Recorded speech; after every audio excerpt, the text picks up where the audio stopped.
বিএনপির ভারপ্রাপ্ত চেয়ারম্যান তারেক রহমান বলেছেন, যেসব নেতা জনগণের সঙ্গে নিবিড় সম্পর্ক রাখেন, সমাজে সক্রিয় ভূমিকা পালন করেন এবং আন্দোলন সংগ্রামে ভূমিকা রেখেছেন, মনোনয়ন প্রক্রিয়ায় তাদের অগ্রাধিকার দেওয়া হবে। এদিকে জাতীয় নির্বাহী কমিটির শিশু বিষয়ক সম্পাদক ও সাবেক সংসদ সদস্য আবুল কালাম আজাদ সিদ্দিকী বলেছেন, তিনি দলের প্রতি সব দায়িত্ব শতভাগ পালন করেছেন এবং বিশ্বাস করেন দল তাকে মনোনয়ন দেবে। তিনি বলেন, বিএনপি জনগণের রাজনীতি করে, আওয়ামী লীগের মতো ধোঁকাবাজ রাজনীতি নয়। টাঙ্গাইলের মির্জাপুরের ভাওরা ইউনিয়নে গণসংযোগ ও লিফলেট বিতরণ কর্মসূচিতে তিনি এসব কথা বলেন।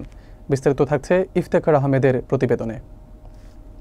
টাঙ্গাইলের মির্জাপুর উপজেলার ভাওরা ইউনিয়নে বিএনপির জাতীয় নির্বাহী কমিটির শীর্ষ বিষয়ক সম্পাদক ও সাবেক সংসদ সদস্য আবুল কালাম আজাদ সিদ্দিকীর নেতৃত্বে গণসংযোগ ও লিফলেট বিতরণ অনুষ্ঠিত হয়েছে। বিএনপির ভারপ্রাপ্ত চেয়ারম্যান তারেক রহমানের ঘোষিত রাষ্ট্রকাঠামো মেরামতের ৩১ দফা প্রচারের অংশ হিসেবে এই কর্মসূচি পালন করা হয়।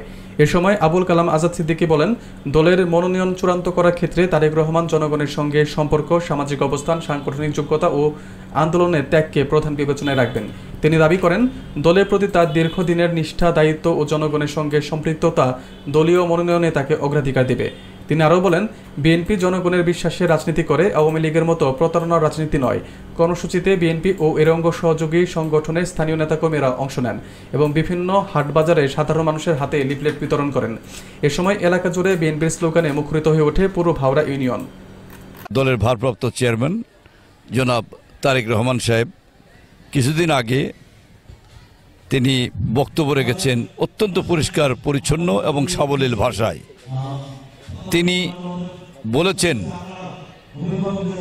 মনোনয়নের প্রশ্নে আমাদের দলের যে সকল নেতা জনগণের সঙ্গে সম্পর্ক রেখেছেন, জনগণের সঙ্গে সম্পৃক্ততা রেখেছেন, সামাজিকভাবে যার অবস্থান আছে, জনকল্যাণের যে দায়িত্ব পালন করেছেন, মানুষের সঙ্গে যার নিবিড় সম্পর্ক, সমাজের কর্মকাণ্ডের সঙ্গে যে নেতা সম্পর্কযুক্ত, দলীয় কর্মকাণ্ডে, সাংগঠনিক কর্মকাণ্ডে যে নেতা সম্পৃক্ত, যে নেতা আন্দোলন সংগ্রামে দায়িত্ব পালন করেছেন, জীবনের ঝুঁকি নিয়ে দলীয় কর্মসূচি পালন করেছেন, আন্দোলন সংগ্রাম করেছেন, আমরা এই সকল কিছু বিবেচনা করে দলীয় মনোনয়ন এবার চূড়ান্ত করব।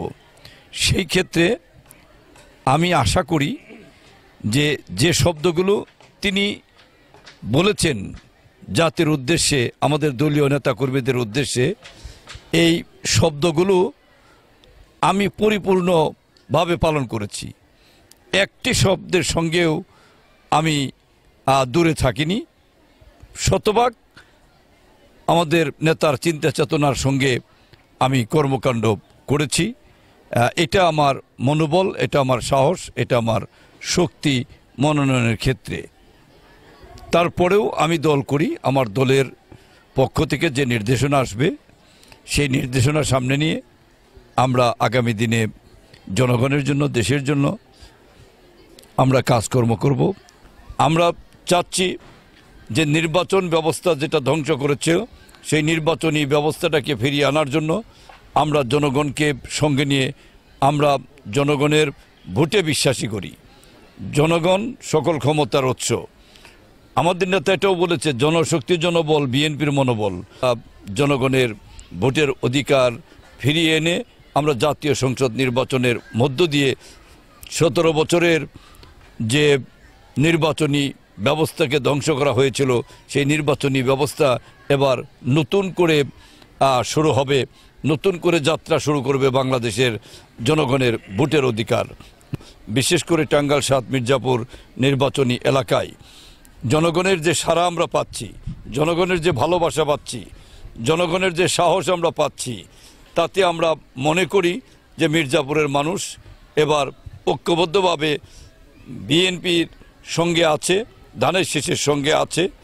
আমি আমার সারা জীবনের রাজনীতির যে অভিজ্ঞতা, সেই অভিজ্ঞতার আলোকে আমার বিশ্বাস, জনগণের মানুষ, আমার মির্জাপুরের মানুষ আমাকে তাদের বুকে আগলে রেখেছে, তাদের ভালোবাসায় আমি আবদ্ধ।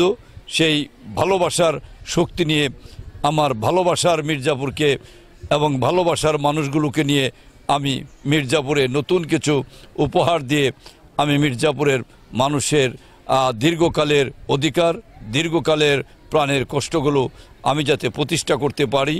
আমরা আওয়ামী লীগের মতো ধোঁকাবাজ প্রতিনিধি বাংলাদেশে যাতে আর না হয়, ওই ধোঁকাবাজি নির্বাচন যাতে আর না হয়, সত্যিকারে ভোটের মধ্য দিয়ে জনগণের ভালোবাসার ভোট, জনগণের ভালোবাসা পেয়ে আমরা জনগণের প্রতিনিধি নির্বাচিত হয়ে জনগণের কল্যাণে নিজেদেরকে ব্যয় করতে চাই।